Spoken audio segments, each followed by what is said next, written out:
always understand your own behavior? Probably not, but you're in the right place because we can probably help you with that. So, we've been learning all about the four temperaments and how understanding them can create so much clarity. Temperament theory has a long history and offers insights into our personalities and our behavioral patterns. Also, how we interact with others and providing clearer direction. Wouldn't that be nice? Today, we'll be lightly touching on the theories from the perspective of temperament blends and interplay. Then we'll take a basic test to help determine where you likely fall amongst the temperaments. I'm Rhonda Girodi. Let's jump in. Temperament blend. So, for example, everybody has most likely two, maybe three temperaments. Essentially, you have a dominant or primary temperament and a secondary temperament. So if we've been talking about the temperaments and you say things like, well, this sounds like me in one temperament, but that's not entirely me, you'd be correct because you probably have a primary and then a secondary. So you wouldn't have all the traits of the melancholic, for example. You may have a secondary temperament, and together they create your temperament blend. So each person possesses a unique combination of the four temperaments, resulting in a distinctive personality profile. So the blends offer valuable insight into our behaviors and our preferences. So another example, you may have two people and they each have the same two temperaments. For example, they both have a choleric and melancholic temperaments, but one individual, the choleric is dominant, and in the other, the melancholic is dominant. These people's personalities will be very different, even if they have the same two temperaments. All right, making sense?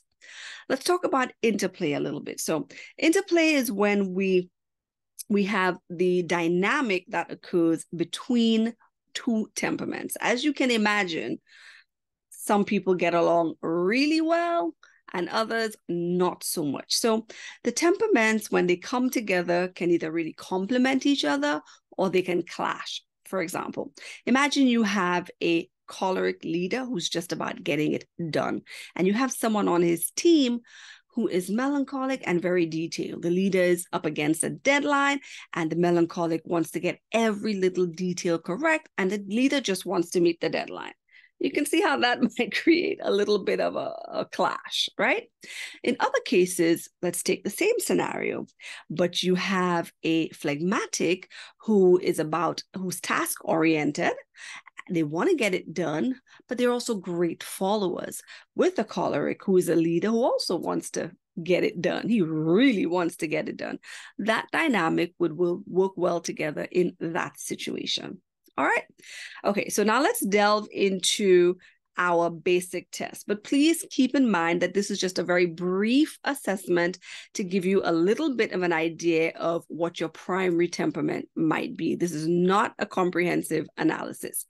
I'm going to walk you through 5 simple questions. Each question has 4 options, A through D. There is no E, all of the above. A, B, C, D. I'll read them out and you will pick the one that is most applicable to you. Question number 1. How would you describe your typical energy level? A, very high and energetic. B, moderate and balanced. C, calm and relaxed. D, varies depending on the situation. All right. Make your selection. Question number 2. How do you generally react to changes or unexpected events? A, I embrace change and I enjoy new experiences. B, I adapt well to change and I can go with the flow. C, I prefer stability and I find change unsettling.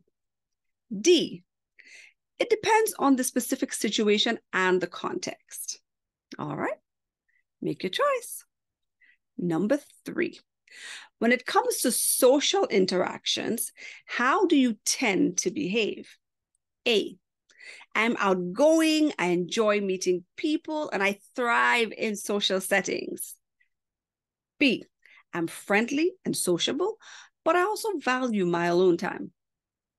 C, I'm more reserved and I prefer deeper connections with a close friend. D, it varies. I can be sociable and enjoy alone time equally. Number 4, how do you handle stress and pressure? A, I'm motivated by challenges and work well under pressure. B, I can handle stress reasonably well and remain focused.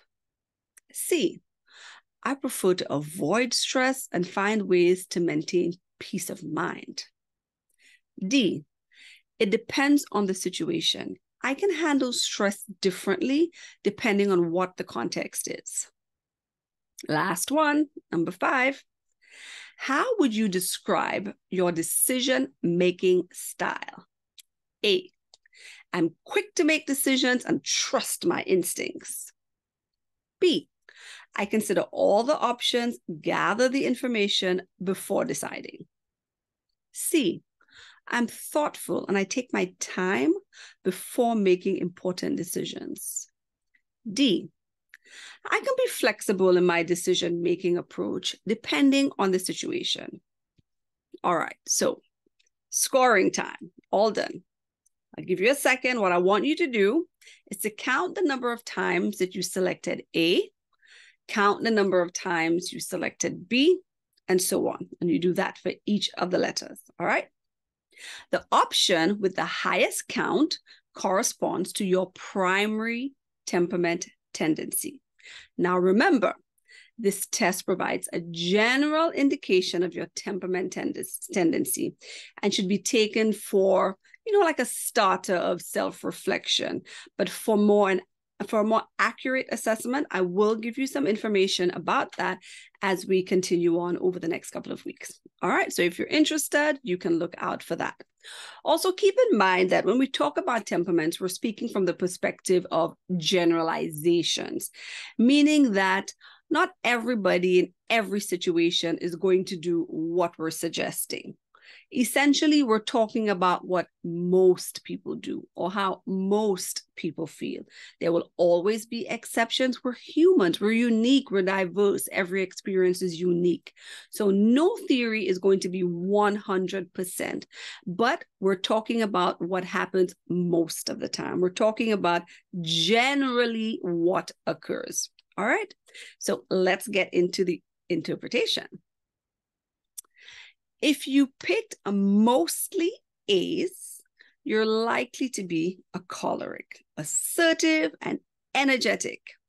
If you picked mostly B, you're likely to be sanguine, social, outgoing.